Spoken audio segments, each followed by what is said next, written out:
আমার নবী যেদিন এই দেশ থেকে বিদায় হয়ে যাবে, আমার আল্লাহ জিবরাইলকে দিয়ে প্রস্তাব পাঠিয়েছিলেন, ও জিবরাইল, আমার বন্ধুর কানে খবর দাও, আমার বন্ধু এই দেশের মাটিতে থাকতে পারবে না, আমার বন্ধু এই রক্ত মাখা জমিনের মধ্যে রাখবো না, আমার বন্ধুর দেহ আমার আরশের ডাইন পাশে দাফন করব।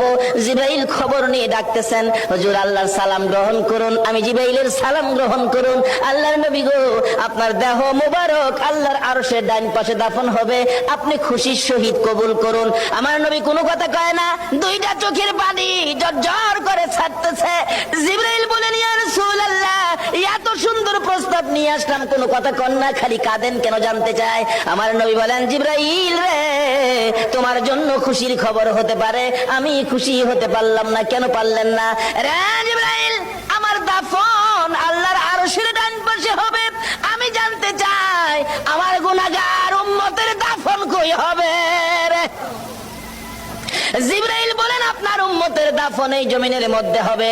আমার নবীর কান্না আরো বেড়ে গেছে। জিবরাইল, না না, সইতে পারি না, আমি আর সে থাকবো আর আমার উম্মতেরা এই জমিনে থাকবে। আমার মন মানে না, প্রস্তাব আমি রাখবো না। আমার পক্ষ থেকে একটা প্রস্তাব আমার প্রভুর দরবারে তুলে ধরো। জিবরাইল রে, আমার গুনাহগার এতিম উম্মতেরা যেই জমিনে থাকবে, আমি নবী আর সে যাব না রে, আমি আমার গুনাহগার উম্মতের পাশে সেই জমিনের মধ্যে শুয়ে থাকবো। আরে দয়ালো নবী, প্রেমের ছবি আর আসবে না জগতে, আমার দয়ালো নবী, প্রেমের ছবি আর আসবে না।